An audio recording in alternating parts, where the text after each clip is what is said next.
Before we get into the video, I'm very pleased to announce that my good friend and fellow researcher Kevin Gould has just released his first book, entitled Thunderbirds, Lost Temples, and Skeleton Ghosts. Some of you may recall Kevin from my relatively recent video on the curse of the Thunderbird photograph, which constitutes the first chapter of another book that Kevin's been working on for 6 years. While conducting research for that comprehensive tome, Mr. Gould came across a variety of long-forgotten stories set in the United States, which, although unrelated to the subject of his inquiry, were similarly imbued with the weird and the unexplained. Much like I've done with my Mysteries of Canada series, Kevin has begun to incorporate these tangential tales he's unearthed into a fascinating series called An Anthology of American Strangeness, of which his new book is the first volume. As the author put it in his book's introduction, once you start prowling for answers to an old mystery in newspaper archives and long out-of-print books, it's hard not to notice that there are thousands of other weird and interesting stories within, floating cryptically and mostly forgotten in the mists of time. Most of these stories contained within American Strangeness Volume 1 are just that, odd episodes that came to my attention while researching the Thunderbird photo. Thunderbirds, Lost Temples, and Skeleton Ghosts takes readers on a journey through time and across the United States, from the Colorado desert of the 1850s, where terrified miners reported nighttime encounters with animated lantern-carrying skeletons, to the frozen wilds of late 19th century Alaska, where Yupik natives claimed that enormous caribou-hunting raptors once built their colossal nests. The tales are intriguing and obscure, most of them having evaded the printing press for over a century. The writing is excellent, and the often witty prose is easy to digest. The stories are impeccably researched, as evidenced by the many rare sources cited at the end of each chapter. And all throughout, the book is peppered with relevant photographs and original artwork which never allow the text, printed in a pleasantly large font, to strain the eyes. It is the perfect book to enjoy during the spooky season, and would make a great Christmas present for any friend or family member with a penchant for the unexplained. To get yourself a copy of Kevin Gould's Anthology of American Strangeness Volume 1, please check out the link in the description.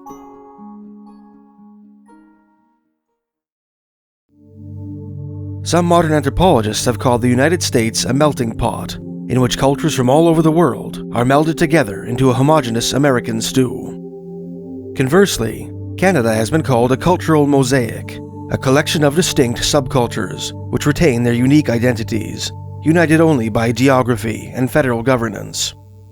Neither of these characterizations are completely accurate. While America undoubtedly has a strong national identity, defined by rugged individualism, a love of liberty, and a belief in the American dream, its social fabric is a rich and motley tapestry, woven of regional and ethnic subcultures, from New England's Italian communities to the distinct culture of the Deep South. In the same way, while Canada is certainly a multicultural country, with diverse ethnic groups like the Kashubians of the Madawaska Highlands or the Métis of the Red River Valley, its many subcultures are undeniably bound together by a common thread of cool-headed civility, a love of Canada's magnificent backyard, and a history defined by seat-of-your-pants improvisation. With the exception of its many indigenous nations, old-stock Anglo-Canadians, and the Quebecois Pure Laine, one of Canada's oldest and largest subcultures is its West Coast Chinese community, itself an agglomeration of different clans, each with its own history and defining attributes. The first major wave of Chinese immigrants to disembark on Canadian shores were prospectors from San Francisco, who had abandoned the war-ravaged Middle Kingdom of the mid-19th century for what they called the Gold Mountain, panning the streams of the Sierra Nevada in the California Gold Rush. In 1858, when word spread of a gold strike in British Columbia's Fraser Canyon, many of these prospectors made their way north up the coast into British territory, meticulously picking over old diggings that white miners had abandoned. In the 1880s, thousands of Chinese navvies were conscripted to labor on the Canadian Pacific Railway in British Columbia, blasting tunnels and laying ties through the Fraser Canyon for $1 a day. More Chinese immigrants trickled into Canada throughout the late 19th and early 20th centuries, refusing to be deterred by a steep head tax imposed by the federal government in accordance with national anti-Chinese sentiment. In the latter decades of the 20th century, ethnic Han Chinese immigrants poured into Canada from Hong Kong and Taiwan, driven by political circumstance. And more recently, Canada has welcomed expatriates from mainland China, members of the sleeping giant's burgeoning middle and upper classes. Today, Chinese Canadians make up roughly 28% of the population of Vancouver, British Columbia, the largest city in the province. Long before the Canadian Pacific Railway was a hazy dream in the mind of Prime Minister Sir John A. Macdonald, before the first flecks of gold dust were panned in the Fraser Canyon, when the North Pacific was a vast mare incognitum, which was just beginning to be traced by the cartographer's pen, a small band of Chinese workers disembarked on the foggy banks of Nootka Sound, an inlet on Vancouver Island's western shore. These laborers and artisans, dressed in the loose trousers and mandarin-colored robes typical of Chinese men of their day, their long black hair shaved and braided into the Manchurian queue prescribed on pain of death by the Qing Emperor, lie at the heart of two disturbing mysteries, one of them a historical enigma addressed in history books, and the other a dark legend, buried in a long-forgotten lumberman's memoir. To understand their story, some historical context is required. A decade prior to the arrival of these ill-fated adventurers on Canadian shores, in the spring of 1778, Nootka Sound was discovered by the celebrated British navigator Captain James Cook during his third and final voyage to the Pacific Ocean. He and his crew were the second group of Europeans to lay eyes on the Sound, the first being Spanish sailors under the command of explorer Juan José Pérez Hernández, who had ventured up that misty inlet 4 years earlier. Cook dropped anchor within sight of the village of Yuquot and allowed his men to purchase a quantity of sea otter pelts from the Nuu-chah-nulth or Muchalat-Nootka natives, the bravest of whom approached his ships in canoes. These furs were later sold for exorbitant prices at Canton, an inland Chinese trading port located about 90 miles up the Pearl River from its mouth in the South China Sea, prompting a handful of adventurous British, American, and Spanish merchants to try their luck trading on the untapped coast of the Pacific Northwest throughout the last 2 decades of that century. One of these intrepid pioneers of the maritime fur trade was an Englishman named John Meares, a lieutenant in the British Royal Navy at the time of Cook's third voyage, who had gained a reputation for employing Machiavellian tactics in his mercantile exploits in the North Pacific. In 1785, the officer resigned his commission and established a trading enterprise called the Northwest America Company. The following year, he sailed from Calcutta, India, with 2 ships to the coast of Alaska, where he traded with the local Tlingit natives. Meares decided to spend the winter in Alaska's Prince William Sound, where his ships became encased in ice, and 23 of his crew members succumbed to scurvy. He was rescued that spring by rival British traders Nathaniel Portlock and George Dixon, veterans of Cook's final voyage also drawn to the region by the prospect of fortune and adventure, who believed they enjoyed a monopoly on the Pacific fur trade by virtue of licenses they managed to secure from the British East India and South Sea companies. Meares promised his rescuers that he would sail directly to Macau, a Portuguese-governed Chinese seaport which functioned as a staging ground for European traders, located at the mouth of the Pearl River, leaving his rivals to conduct their business without competition. Contrary to his pledge, however, the unscrupulous mariner continued to trade with the Tlingit until he had accrued a sizable cargo of pelts. That accomplished, he sailed to the Portuguese enclave, where he purchased supplies and trading goods, and replenished his scanty crew. Among his new shipmates were 50 Chinese workers, who specialized as sailors, carpenters, shipwrights, coopers, and blacksmiths. It is around these employees that revolve the mysteries we will relate shortly. In his 1790 account of his voyage, a document which, it must be mentioned, is considered unreliable by historians on account of the duplicity with which the author routinely conducted his business dealings, Meares wrote, "The crews of these ships consisted of Europeans and Chinamen, with a larger portion of the former. The Chinese were, on this occasion, shipped as an experiment. They have been generally esteemed a hardy and industrious, as well as ingenious race of people. They live on fish and rice, and, requiring but low wages, it was also a matter of economical consideration to employ them. And during the whole of the voyage, there is every reason to be satisfied with their services. If hereafter trading posts could be established on the American coast, a colony of these men would be a very important acquisition." In January 1788, Meares and his new crew set sail for Nootka Sound. They reached their destination in May and opened a successful trade with the natives of Yuquot. The English captain later claimed that Chief Maquinna, the powerful leader of the Nuu-chah-nulth, sold him some land at the edge of the village, on which his Chinese crew members built a 2-story fort, a claim which the chief later denied. Meares' Chinese sailors also crafted a 40-ton schooner from towering fir, spruce, and cedar that lined the coast, the first non-indigenous vessel built in the Pacific Northwest. This ship was christened the Northwest America. Meares was so pleased with the services rendered by his Chinese employees that upon his return to Macau, he added 20 more Cantonese laborers to his ranks. In that Portuguese port, he partnered with James Colnett, a Royal Navy officer who had served under Captain Cook, who had taken a leave of absence to trade in the Pacific Northwest. The following year, Colnett set out for Nootka Sound with the 70 Chinese, who were tasked with establishing and manning a permanent fur trading post on the land that Meares had allegedly purchased from Maquina. At that time, the Pacific coasts of both North and South America were technically Spanish possessions, having been claimed for the King of Castile and the Queen of Aragon by conquistador Vasco Núñez de Balboa following his expedition across the Isthmus of Panama in 1513, and practically ruled by the Spanish since their 16th century conquest of the Inca Empire.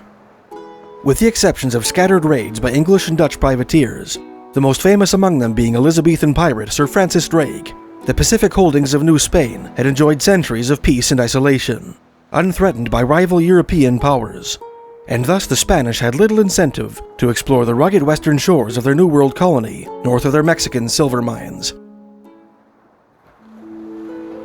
In the 1770s, in response to Russian activity in Alaska, the Spanish established settlements in northerly California and launched several exploratory voyages further north up the Pacific coast.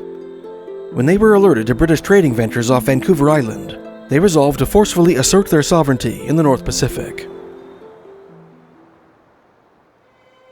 In May 1789, Spanish naval officer José Esteban Martinez sailed from Mexico to Nootka Sound in a 26-gun warship with the intention of establishing a permanent settlement in the area.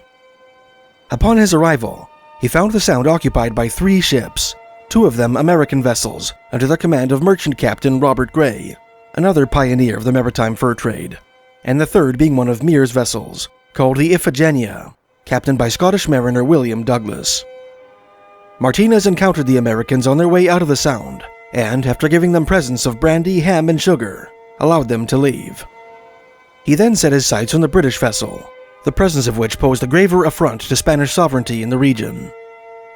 In keeping with the cordial firmness which seems to have characterized Spanish naval officers in the North Pacific at that time, Martinez treated Douglas to a lavish dinner on his ship, where he politely informed the Scottish captain that he was intruding on the territory of His Catholic Majesty.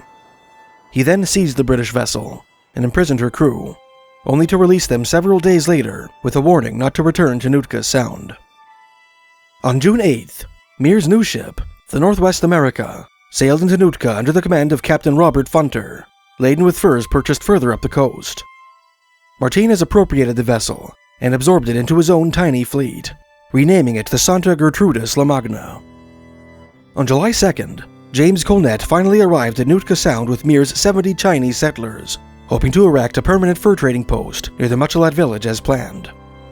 Martinez seized his ship, arrested an indignant Colnett and his sailors, and shipped the prisoners south to the Spanish naval base of San Blas on the west coast of Mexico, just north of present-day Puerto Vallarta. The Anglo-Hispanic contention at Nootka Sound touched off a diplomatic dispute between London and Madrid, which nearly degenerated into a major war between Britain and Spain and their respective European allies. This conflict, known as the Nootka Crisis, was resolved in the early 1790s in 3 formal agreements called the Nootka Conventions. One of the enduring mysteries of the Nootka Crisis is the fate of the Chinese whom John Meares had brought to Nootka Sound, who fell into the hands of the Spaniards. José Esteban Martinez, in his journal, claimed that Colnett had brought 29 Chinese to Nootka Sound, a number which James Colnett affirmed in his 1789 journal, and that he shipped all of them to San Blas. Meares, however, in his 1790 memoir, Voyages Made to the Northwest Coast of America, claimed that he had brought 50 Chinese to Nootka Sound, a number which he augmented to 70 in a memorial presented to Britain's House of Commons on May 13th of that same year.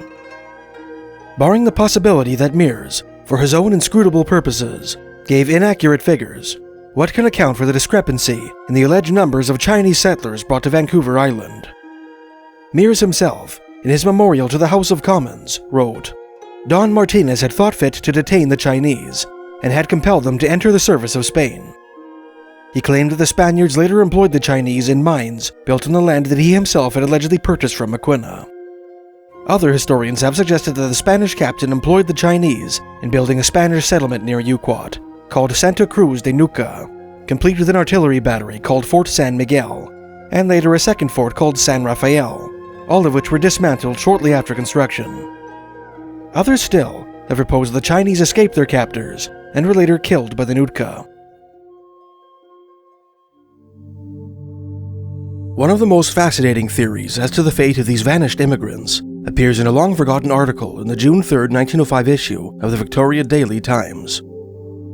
The piece was written by a mysterious columnist who accredited himself C. Mackay S., who penned a number of articles for that publication from 1905 to 1907 on the subject of Canadian and American West Coast history.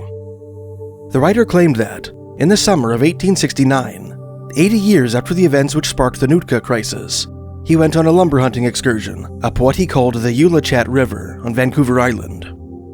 Although no waterway by that name exists today, the writer's description of the surrounding geography leaves us with little doubt that the river described must have been the Gold River, which empties into the Nuu-chah-nulth Inlet, the latter being an eastern branch of Nootka Sound.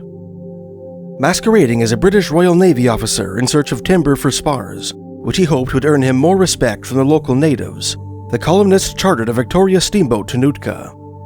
There, he secured the assistance of 2 native guides, who took him, as well as a steamboat captain Christensen, and a man named W.E. Straunch, up the river in their canoe.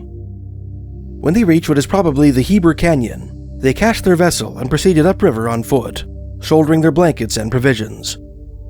At one point, they stopped to marvel at what may have been Lady Falls, which the writer designated one of the most beautiful waterfalls to be seen on Vancouver Island. During their excursion, the writer and his companions came upon what they took to be a camp of Indians, whose residents fled into the woods at their approach.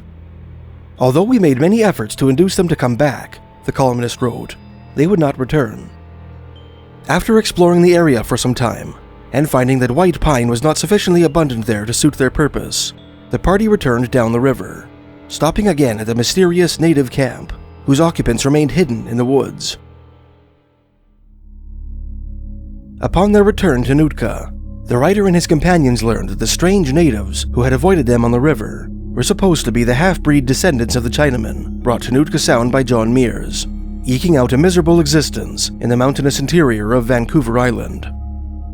As the writer put it, the China Indian tribe referred to in this article on the Nuu-chah-nulth River are a remnant of the China Indian tribe which originated at Nootka in 1789, and their history is as follows. Captain Meares, a traveler in furs between Canton and the northwest coast, brought over from China a number of Chinese ship carpenters to build a vessel for him at Nootka. When the vessel was finished and launched, he named her the Northwest America, and she was the first vessel ever put together on the northwest coast.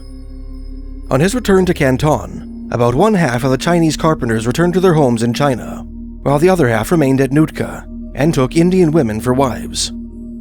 The Chinese-Indian amalgamation in the course of the years multiplied so rapidly that the Nootka Indians became fearful lest they become so numerous that eventually they would be overpowered by them, and in order to protect themselves, as well as to stop their multiplication, made war on them, killing many, while those that escaped the massacre fled to the interior of the island and eventually located on the Nuu-chah-nulth River, where we found their ranch.